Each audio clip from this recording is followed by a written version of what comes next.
Okay, so welcome to the inaugural Data Protection Breakfast Club. I'm really excited to be here with you. These are going to be conversations between myself, Andy Dale, and Pedro Pavon about technology, the world, data, and other random topics we like. We're going to do one episode a month, dropping in the morning, so people can have coffee and breakfast and enjoy it while we talk. So the initial intro here. I'm Andy Dale. I'm the GC of a company called Alice. It's a personal engagement and gifting platform based in Boston. And prior to Alice, I was the general counsel of Session M, which was a marketing tech company in the loyalty space, which was acquired in 2019 by MasterCard. And prior to that, I was the head of the legal team at DataZoo, an advertising tech company, which is where we met. And prior to that, I was on the legal team at TD Ameritrade, in a law firm, worked at ESPN, and taught tennis to kids and all sorts of other stuff. And I'm excited to have these conversations with you. So maybe you tell everyone a little bit about you, and then we'll get going. That's good. We should do these long-winded intros for every episode. Nah, and maybe once. Form. Yeah, no, I think once is more than enough. But thanks, Andy, and thanks for inviting me on this fun endeavor. I think we're gonna make the best. We're gonna have some good times. Anyway, my name's Pedro, as Andy mentioned. I work at Salesforce. I'm on the privacy legal team at Salesforce, and I wear a bunch of hats within the team, one of which is our CCPA compliance strategy. I'm the head of privacy for Latin America, and I'm also the lead privacy counsel for our global data governance activities, both controller and processor. So super nerdy stuff. Lots of fun. Before Salesforce, I was at Oracle, did some of the same things, had a big team there, and we built this really massive practice. Before Oracle, private practice. Before that, I was at the Justice Department. I was a Fed. I don't know. And before that, my first job, I made sandwiches when I was 16 for $3.10 an hour. It's the best job I've ever had. And I can make a hell of a steak sub, man. I know some people call them heroes or whatever, but down in Miami, we call them subs. I'll make you a steak sub if you want one day, Andy. Those early jobs teach you so many things. Oh, those are the best jobs, man. Like wiping that floor in that restaurant at 11 o'clock at night on Saturday, that was like the best. Mine was sweeping tennis courts at 5 in the morning. Exactly. Like you just a lot of hard work. And the best part about it all was I literally minimum wage at that time was $3. I think it was $3.25, maybe $3.10, like something outrageous. Like my first paycheck was $60, and that was like 3 weeks worth of work. You know, I was also a garbage man briefly, which is another story. What? Yeah, so that's another story for another time. But all right, man, dude, I gotta hear the story. That was a lot of fun. We'll weave it in. Yeah, we'll weave it in. Well, so I guess our theme here also is the 80s, and we like the 80s. We like the culture, the movies, the icons. And each week we kind of have a movie or a topic or an 80s thing that's going to be the theme, and we're going to have some guests on, which will be great. We have, over the years, been so fortunate to develop just this awesome network of friends in and out of the data privacy space and kind of tech data, lawyers, some non-lawyers, some privacy-focused people. Hopefully we'll have some product people on too that can talk more about kind of building products and data flows and kind of the more, what I think is kind of the more interesting part, kind of the product counseling aspect of our roles. And so I think maybe here in this episode, we'll talk a little bit about how we met, because that's kind of a fun background story to get going, and then maybe talk about some of these issues. And so my recollection, I'll start and then you jump in. The first time I met you was we were speaking on a panel together in Washington, D.C. We had never met, and we emailed to meet up and prepare because neither of us had prepared at all. We met in the hallway at this place in DC, and I remember both of us notionally trying to work, but we just kept talking so much. It was so fun. We just covered everything in like I don't know, in 2 hours or something. Yeah, I do remember. It was at some fancy old building in DC. I don't remember which one, but I have a photo of us on that panel, and first of all, I didn't have a beard, so I look ridiculous. You look the same. And I know it was like an IAPP panel. Yeah, I do remember. Yep. That was a lot of fun. Shout out to Jamie Rubin from Intro That's Law right. Group, who was on that panel with us, Right. and David Hale, my old boss, the chief privacy officer at Ameritrade, who organized it for us. That's right. I just I remember do talking remember. for a long time with you, and we covered we talked about legal stuff, but we also just talked about life, and it was just one of those moments for me, at least, when I just immediately know that I'm going to be friends with someone. It's just so easy, and so fun. Yeah, no, that was awesome, man. And like my fondest memory of the early days was my first trip to Boston for us to work. I think there was a panel at DataZoo, right, that you invited me to, and I met Vivek there. I think that's when I met Vivek. I'm pretty sure. Who's another one of our great friends. But I remember us going to dinner. I don't know, some like Boston-y restaurant, just having the best time, and yeah, like super hitting it off. And then that panel, I think that's the panel where I said something outrageous like I don't trust banks, or I don't remember, there was some crazy thing where The question from the audience, or rather a statement from the audience from someone that said, and this is, if you remember, this is before the GDPR, so it was yes. 2017. There was a lot of, I would say, lingering distrust about financial institutions from what had happened with Lehman Brothers and other, other businesses. And somebody said, I just think the banks should control all the data. That's right. They already have it in your bank account. And there's this long pause. And I just remember you going, I got to say, I think that's a terrible idea. Yeah, I do remember that. I do remember that. Yeah, no. And thank God we haven't moved in that direction where the banks are now data brokers. That would, I feel like that's not a good look for anybody. I mean, the banks are doing a great job with what they're doing. That's debatable. Let's have an episode on that sometime. Okay. Well, you mentioned Vivek, who's another really good friend of ours who runs the privacy and IP and litigation team at Shopify, and part of a group of us who like to get together and talk about these issues. And frankly, I was talking with one of those folks yesterday, having a catch up, and she and I were talking, and I said to her, it's been as helpful. She said, sort of thanked us for organizing it, and thanked me for organizing some of the get-togethers that we have. And I just said, it helps me more than than anyone. It helps me so much just to be in touch with colleagues and peers, and all these people in this group have gone on to achieve so many cool things that it's just been amazing to see the transformation over the course of a little less than 10 years where people are. It's so cool. Yeah, I agree, man. I love our little privacy painters group and the folks in our little privacy mafia. Such a good, smart collection of smart, substantial people that not only are good lawyers and good practitioners, but just good people. Like just people who like you can get a good gut check from. Like their moral compass is, I don't know, well calibrated. I don't know how you make a compass work, but whatever. Like they just, that the feedback you get from them is going to be full of integrity and honesty. And do you think that this is a good question to sort of start our more substantive discussion? Like, do you think that people that have sort of a principled approach are attracted to data privacy as a sort of a practice area? Yeah, I think so, man. I mean, look, I think there's two breeds of privacy, maybe three, but like two main breeds of privacy practitioners / privacy lawyers. I think there's the folks that really think of privacy as something fundamental that needs to be preserved and needs to be protected. And even in the context of, the great monetization of personal data that's happened over the last 10 or 15 years, 20 years or so, making sure that individual liberties and protections are in place to ensure that folks have some control over how their personal data is being used to make decisions about them.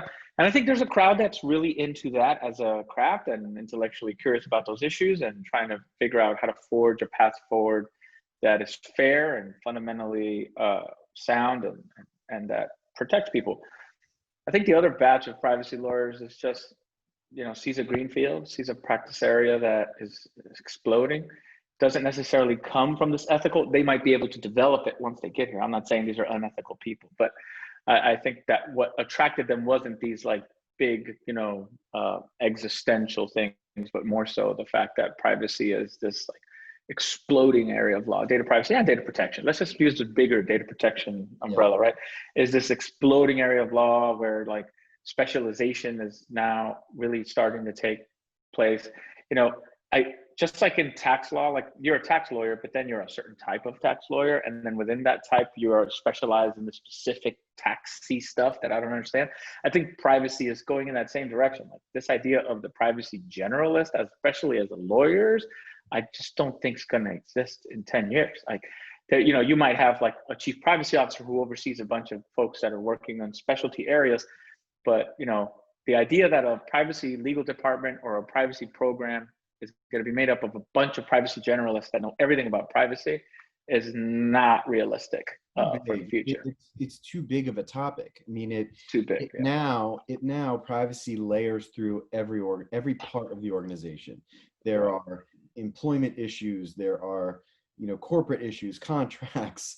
I cannot think of a part of the organization, particularly in a tech company, but really in any company, because most companies are data companies at this point, like where privacy does not have a fundamental reach. So you are going to have people that really know employment and personnel issues as they relate to privacy really cold, and financial implications, tax, healthcare, FinServ, all these things, man. Like there's no way, like you made the point about in-house, but just look at law firms and like consultancy firms, right? Like I'm not going to hire a consultancy firm to get some general feedback about privacy. No, do you have a guy who knows or a gal who knows the thing about the thing that I don't know anything about and is a blind spot for me?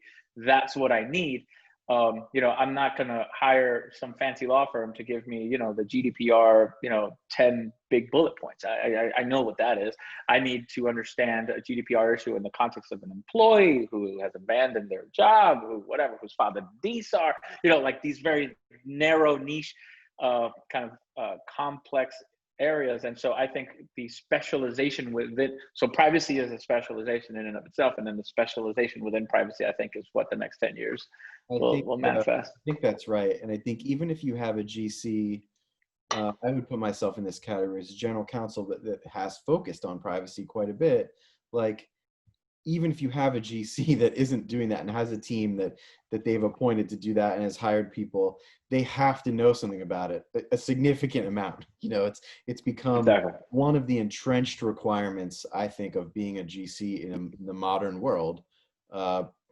Really, with few exceptions, I think. I had a lawyer say to me once, a GC who's kind of a mentor of mine, he's about maybe 15 years, 20 years older than me. And he said about the GDPR, like he said, it's cool and it's interesting that you've learned so much about it. And he said, for me, it's just a thing I got to get through. That's right. The thing I got to get through. And that always stuck with me, like, because I totally understood where he was coming from. Like, he's more of a mergers and acquisitions corporate lawyer. And for him, it was, okay, I get that it's important, but I am going to need to have some capabilities on the team around it and have good outside counsel, and I got to get through it.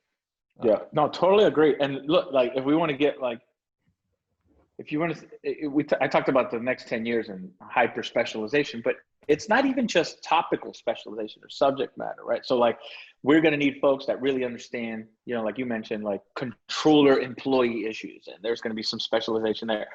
But even within that specialization, there's regional distinctions. Like, I think it's going to be unrealistic to expect that one person to understand on a global scale the privacy regulatory landscape for employee-related privacy matters, because the rules are so different, right? Like, in the United States, just alone, the rules are different state by state. And then when you look at globally, obviously there's a European framework within GDPR, then there's India, there's China, there's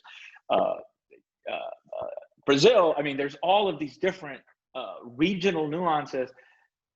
I just think that, our practice area really it's just a great time to be a privacy lawyer. And we hear that all the time, but the analogy that I like the best is, the best time ever to be an impressionist painter was what, like the 1920s, or when was Renoir and that whole gang, late 1800s or whatever it was.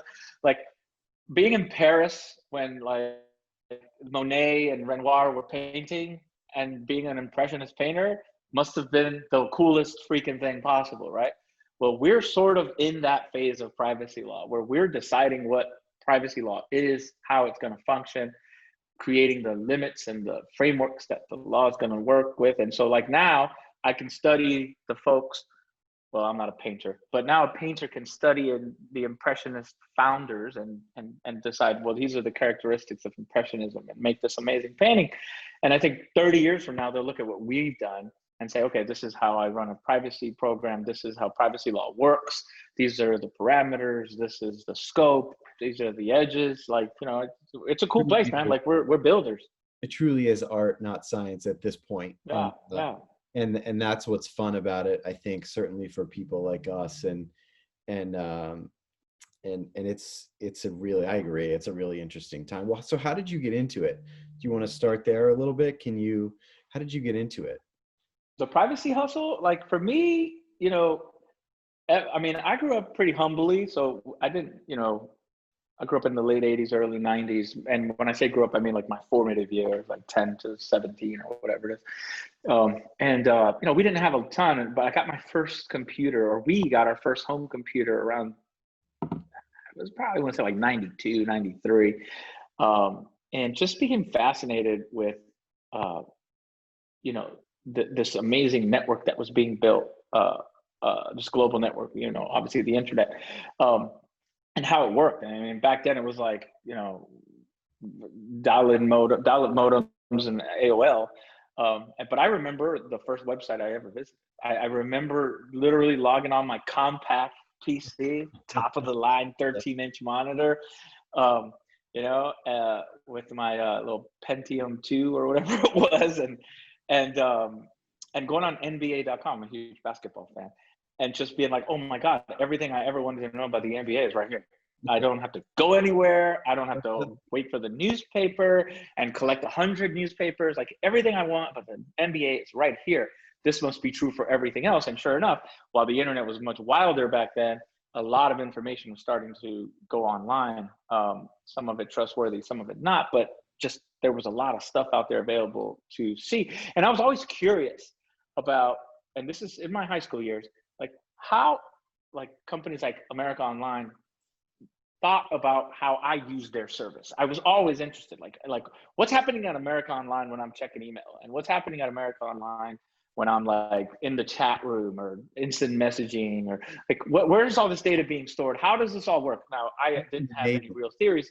That's amazing. Yeah. Like I thought about it then. I never thought about that stuff. Certainly. Yeah, I totally was like. I was using it, but not about what was happening. Yeah, I was super curious. And then I was curious. So I was curious what was happening at America Online. And it just seemed like this magical place where like just all of this communication was happening. And then I was also curious about what was happening inside my computer. So I started opening that sucker apart and trying to understand, like, I mean, this is in the 90s. So like, okay, this is what a hard drive is, and this is RAM and what RAM does. I got really curious about technology then. I went off to college. I studied political science, not really anything related to tech. Did the Army thing, was an intelligence guy for a little bit, and really there became super interested. And now we fast forwarded to the early 2000s. I'm really interested in the government's access to all of these information systems and how it was used for government purposes. What did you notice? So just quickly, like you mentioned something and passed it really quickly. What did you notice about data and information when you were in the Army? You don't have to go into it for too long, but like, did you notice anything, or did you take away learnings about information and data at that time? Yeah, here's what I noticed. Information is extremely powerful and has real world implications, meaning this. Intelligence, and intelligence sounds like this esoteric thing. Intelligence is just information about stuff of interest, okay? And so intelligence really decides strategy, right? Like here, based on what we know and what we think is happening, we make decisions about to go next, what to do, where where the bad guys are, whatever. Um, the boundary to intelligence, or one of the barriers to intelligence, is you got to go find it, you got to go get it, right? And so technology has created all these ways where stuff that wasn't information before but now is, like metadata from my cell phone, right? That didn't exist in the 1980s, but it exists in the early 2000s. Well, maybe I don't need a warrant because I'm not listening, but I can learn a ton about Pedro just based on who he's calling, what numbers he's calling, and where he's calling from, and what cell towers he interacts with, and the people he talks to interact with, right? And so this was all really starting to manifest in the early 2000s. And there's plenty of literature about that. But I became super interested in it that way because decisions about operations were being made based on data that didn't exist 25 years ago before, or even 10 years before, right? And then the question for me was, because I was in law school at the time, was, well, how does all of this reconcile with the Constitution, right? Yeah. I became really interested in, okay, yeah. Well, what are my individual rights in the scope of this now very sweeping surveillance capacity that not just the U.S. government, but that corporations have, and that foreign governments and foreign companies have, and individuals have, right? So that's where all my curiosity really came from. In law school, I was super involved in like some techie stuff, and I had a great professor. Her name's Andrea Matwishin. I hope she watches this, because she really was the one who was like, dude, go do this privacy and security thing. You're going to be great at it, and it's going to be a blockbuster practice area. And so cool. Everyone. That's so cool that you got that advice in law school. Like I didn't. Yeah. I would have loved that. I didn't even become aware of the things that you're discussing really until, in a weird context, I was clerking for a judge, and in Baltimore, we were doing a lot of criminal cases, like murder, high profile criminal cases. And those cases had this data as evidence. It was the first time I'd seen cell records and, discussions about where someone was when a cell tower was pinged and things like this. And that was when I started to become aware of the ubiquitous nature of data in our society and how it's gonna, potentially convict someone of a crime or be part of the, or serve as evidence that convicts someone. So, and then I later, going in-house at TD Ameritrade, a very different job, but having this boss that was focused on it, and I had never been focused on it before, and sort of bringing it to light for me so much later that for me than for you. That's interesting. Yeah, I mean, I got lucky, and super shout out to Professor Matwishin. She was doing this stuff before it was kind of cool, and she's still doing it. And she's a badass, but she really encouraged me. She was my contracts professor, Andy, but she also taught like a data privacy like seminar, I think it was. There was like 7 or 8 of us in that class. And I keep in touch with some of the folks from that class. I think I'm probably the only one who went on to do, I'm trying to think. Yeah, I think I'm the only one from that little group that went on to do this. Everybody else went on to be fancy lawyers, but just not in this space specifically. But she really was a big trigger for me to do this, and I'm really grateful to her, because at this point, 15 years, whatever later, I can't imagine doing anything else. Like, can you imagine me as a tax lawyer? Oh my God. I can't, that's tough for me, for anybody, but I'm happy there are people out there that want to do it and like doing it. Yeah. Shout out to them for doing it. Shout out to the tax lawyers. And my, so I mentioned David Hale at Ameritrade, who was a mentor in the privacy space, but some of it just came from when you and I started interacting, between Oracle and DataXu and the other ad tech companies. What was so interesting is how much advertising and marketing is a I don't know, like the hub of the wheel for privacy in a lot of ways. There's health and there's finance and there's a lot of data running through there. But because we have this sectoral approach in the United States, you have HIPAA and you have GLB and you have, frameworks for some of these other things, and advertising and marketing didn't have that. And so for so long, we had this self-regulation mode that we were in around advertising and marketing. And it allowed us to really, not perfectly, of course, but to come up with some framework on our own, to think through how we would approach privacy in the sense that we were getting a lot of data, having a lot of access to the data you mentioned through internet services, and just what are the ways in which that data should be used to power the internet. And obviously companies did things, some did things that worked, some did things that didn't work, some did things that probably weren't,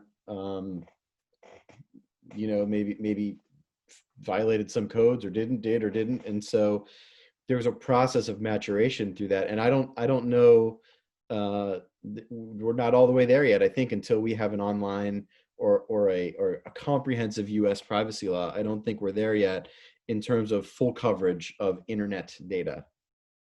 Yeah, it's funny, ad tech, both of us like cut our teeth in ad tech in some ways, right? Like that's where we really became like privacy gurus or whatever. I think ad tech is the Kanye West of data privacy, right? Like it does a lot of amazing things.